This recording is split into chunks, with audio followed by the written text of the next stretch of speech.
Well, hello. Welcome everybody to 30-day world challenge. We're gonna build a tabletop RPG. Today is day 21. Yeah, day 21. Okay, sorry. And we're gonna talk about plants, animals, and a potential underdark. Hey everybody, Jordan here. The PH is silent. In this video, we're building a this is episode 21 of a 30-day video series. We have 9 days left. And we're building a tabletop RPG fantasy setting. My setting is called Endigar, and we're kind of following through these various prompts and writing things to understand what we're doing. We're making it up as we go. So let's jump over to Notion. We're going to talk about plants, animals, and the Underdark. Hey everybody, really quick before we start, I apologize. I was messing around with some more microphone settings, trying to utilize an older mic and a new mic, and through doing that, I got a lot of crackly pops in the back of this recording that I didn't know of. And I cleaned it up best I could, but I just wanted to let you know that I am aware of it, and it will not happen in the future. But I just did not have the time to re-record this whole thing. So I think it's still listenable. I just wanted to bring it to your attention so that you know that you were not going crazy and your headphones/speakers are probably working just fine. So here we go. Hey everybody, before we jump into Notion, I added some red hexagons to the back of the wall, just kind of making it, filling it out. Unfortunately, this one right here is blocked by a poster, and so unless I cut one, which maybe I will, but it looks that's the spot I wanted to fill, and I can't. Our web writer challenge is about flora and fauna, and our second challenge is from the Absolute Tabletop 30-Day Challenge, and that is: are there many underground locations in your world? So before we dive into this, I wanted to say that We've kind of established that the prime material plane is the D20 in our cosmology, and below that is the D8, which is the ethereal plane. And if you go too far into the ethereal plane, you wind up in the far realm. And that's this weird, I don't know, math makes no sense anymore, like you're dividing by zero way too many times kind of a thing. So, that got me thinking that it would be dangerous to go into the, and I think I'll call it the Underdark, but I just don't picture huge civilizations like in Forgotten Realms. And Eberron has Kyber, and Kyber is kind of similar to what I'm going for, I guess, in a way. So just a dangerous underground, but not necessarily like a mappable whole, I don't know, like adventures. Could you have adventures in the Underdark in Forgotten Realms? Absolutely. Could you have adventures in the Underdark of Endigar? I don't know. I'm really tired. So that's a good question. To answer this just at face value, are there many underground locations beneath your world? And I'm going to say there are not many, but perhaps we have 4 Quadrivium members and a 5th island. Let's say there are 3 underground locations that eventually take you to a ethereal plane and possibly the far realm. So I like aboliths are traditionally in Underdark and Underground, and aboliths are far realm creatures. So I like the idea that diving in further, you're gonna eventually come to some far realm abolith monstrosity creatures. So that could be really good. Now, coincided with that, we're talking about flora and fauna, and this was so big that I decided to make a whole page to it. So I made a new page.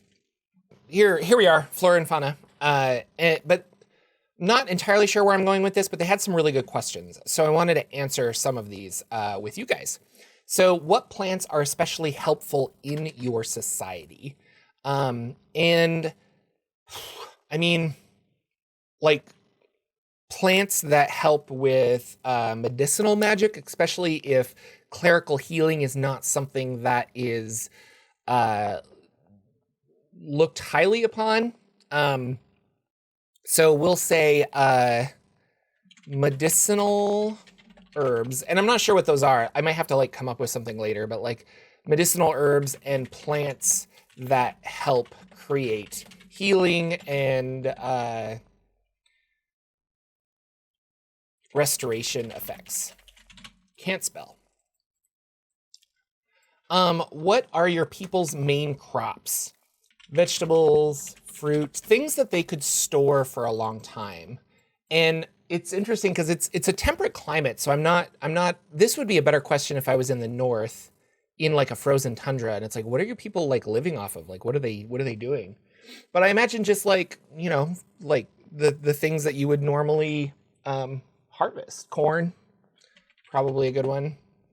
Yeah. What are considered delicacies?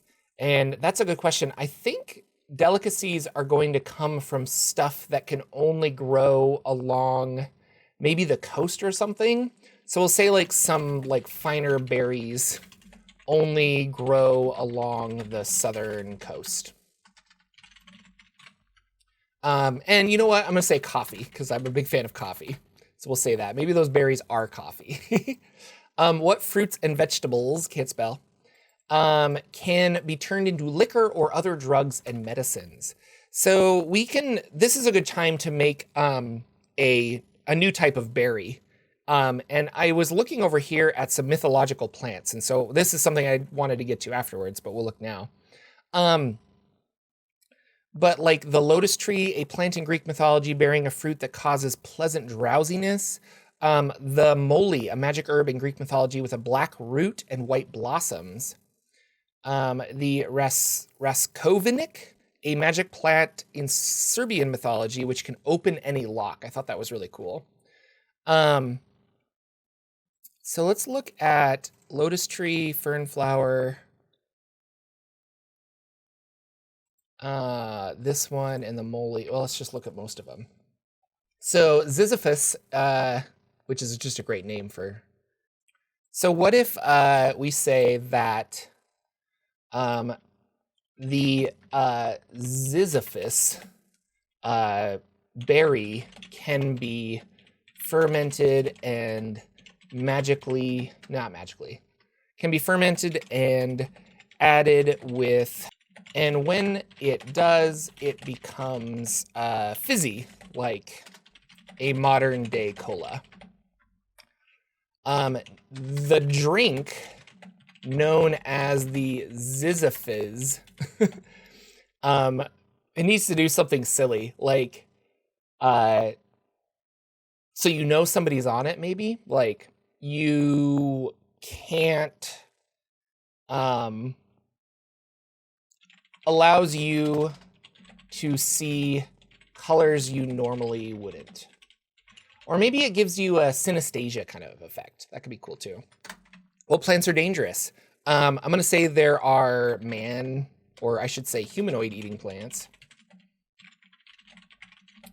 Lots of spores / fungus that can take over your mind. Yeah, and I don't know, so some plants thing. What animals are especially helpful to your world?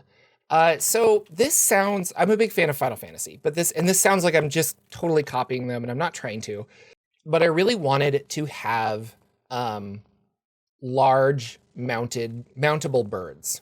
So flightless birds that basically big ostriches of various colors, and have them run around. So I don't know exactly what I want to call these, but for right now we'll say ostrich. Yeah, ostrich. The ostrich bird. Ostrich type bird that has very powerful legs. And then I like the idea of like a giant lizard, or maybe like a smaller lizard, just some kind of like lizard that helps them. But maybe there's a rat-eating lizard that keeps the rat population down. So they have that down. Which animals have they domesticated? The ostrich type bird. We'll say, I really want that to just replace horses, but I feel like we need like an ox type character. So maybe a large beast of burden, but something that like less of an ox and more of a rhinoceros type of creature. So which of your fauna are used for food? The birds, no. We'll say cows. Yeah, which could also be up here. We'll say cows. Cows, chickens, but not the ostrich or less ox. Kind of animals are used in medical or drug development. Like in swamps, there are poisonous frogs that could be used. Purple worm venom. I'm gonna go off of the monster manual for this, and this would be a good exercise to just dig through the monster manual of like, oh yeah, and you're this. This plant or animal, they milk the spider venom to do, X, Y, and Z. For either antidotes or something like that. And which animals are dangerous in your world? And yeah, we'll have some poison frogs, but also I think like the boulet. Yeah. Or that would be kind of fun and interesting too, is if you could take sorry, I'm thinking out loud, but if you could take the other animal or an animal from the monster manual that's unique to D&D in some way, or unique to fantasy, and have that be the tamed animal, like a boulet. So it'd be good.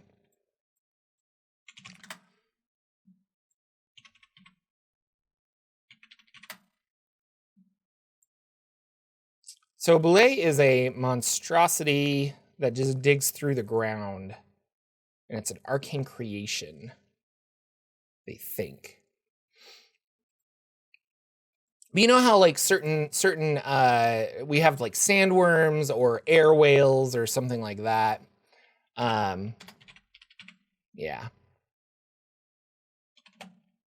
I don't think I want air whales. Sandworms are great, but like not in this setting.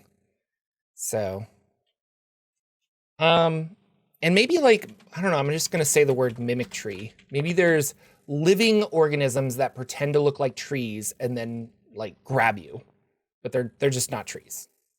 Or like some kind of parasite that takes over the tree and allows it to move. So there is this, but I wanted to show off some RPG resources. And sorry, my mouse is just broken, but a couple of them that I thought was really good is there's Fungi of the... Well, we'll start with a field guide to Hot Springs Island. So I'm going to open up a PDF. So for those of you who are new to the channel, you might not know this, but there is a fabulous adventure, system-neutral adventure called The Dark of Hot Springs Island. And it came with well, you could buy it separately, but there's a book called A Field Guide to Hot Springs Island.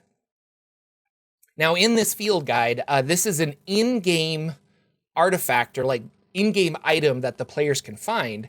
And when they find it, you basically can hand over this physical copy of this book, and then they can flip through it. It's really cool. And it's got notes written in it from like the previous owner that you find it on. But it is a list of all of there's some journal entries, and then there's a list of all of these various plants. So here's like jelly moss, and it kind of tells you what they think jelly moss does. Now, the actual Hot Springs Island book has the exact information about what all of these plants do. But the players don't know that, but they can look at it and I can describe that, type of thing. And then they can flip through and they're like, I think it's jelly moss. And then they can read through this. Some of this is false information. So it's kind of fun to see what they decide to believe or not. But like, just quickweed, really cool names. The salt vine, this was a vine that literally pulls moisture out of creatures. And it was really cool. And then it grows these like salt crystals. It's awesome.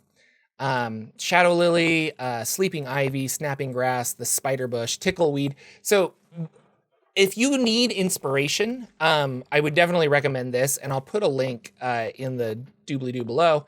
But you can get it as a PDF. You have reached a page with adult. Okay, yeah. So there's some adult content in the field guide. But I'll leave a link and you can pick it up there. Otherwise, you can buy it hardback from their website, which I think is the Swordfish Islands. But I'll leave another link there. So another interesting resource I found recently, literally today, was fungi of the Far Realms. So this is a book it's a RPG supplement for just anything, but it's a bunch of like fantasy fungus that you can use. Now, it's $60. Like that's pretty steep for a book, but I did find that you can get the PDF from here for $15. So I went ahead and got that. This. This is Fungi of the Far Realms. If we're gonna do the Underdark, I want to do mushrooms because that's just a thing. But I like some of these. So they're just So I don't know. The exotic stilt ball. It's in arid conditions. It begins as a subterranean egg until it thrusts upward. Ejects spores, rusty brown coloration, not exotic at all. Mouthfeel when you eat it. It is warm. Aroma has a mustard, cinnamon, and nutmeg aroma. I was hoping that these would be more tied to the Far Realm, and it looks like they are in a certain way. But you can grab some. They've got some rules in here for making poisons from the fungi and various other things. So, and then we can just like an angel's wing, and we find that immediately. So. This also would be a great resource for inspiration. I don't think I would pick up a hardback book of this unless I was running a game where I wanted it as a prop in the game, kind of like a field guide to Hot Springs Island. But this is fun for a PDF. I was just thinking, like, why don't you just Google exotic plants? So if we go to google.com/images and just exotic plants, I think you could get a ton of inspiration here, and just find these weird looking plants and utilize them in some cool way. Like make up your own story. Whatever this is that I have to open a whole new thing for. Yeah, this is great. Like weird little snapping snake vines. You could totally do that. And I was thinking with this that I would like to start small, and introduce one or two kind of new animals. And as the players explore, they find out more information about a plant. Because I don't want to name every single plant. I would much rather them, if they have to get a specific plant, they want to understand that and figure it out. But if I just go through and I'm like, here's 80 different plants and 45 animals, I need to build the game around that, which is kind of like Hot Springs Island. You're exploring and you're not really knowing what's going on. But I don't think that's the type of adventure I'm going to run. But it is a campaign setting, so it's something that I should probably think about. And then this one down here, is a magical herb, and according to lore, it had the property to unlock or uncover anything that is locked or closed. So how cool is that? Like if you just find, okay, we need to find this to actually, we've tried all of the spells, but if we get this one herb, we can do that. And I haven't really heard of like potions and stuff doing cool things like that, like unlocking a door. So I like that a lot. Be a lot of fun. All right, that is our day 21. I hope you guys had a good time. Thank you for watching. Thank you for subscribing, liking. Got some new followers, so that's very exciting to have you guys here. Like I said, I'm going to try and get a lot of these done in the afternoons, and then maybe we can stream and refine the map a little bit in the evenings on Twitch. So if you don't follow me on Twitch, you should go to twitch.tv/Jordan with a PH, JORPHDAN, and you can follow me there, and then you'll get notified when I go live, and we can do stuff. Hang out together. It'd be a lot of fun. The world of Endigar, yeah, these questions are just getting bigger and bigger, and I need to devote more time to this, but I want to devote more time away from the screen so I can just write.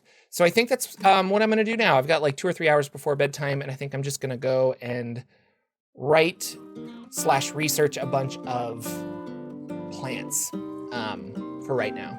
So anyway, thank you guys again. I will see you tomorrow. Take care, everybody.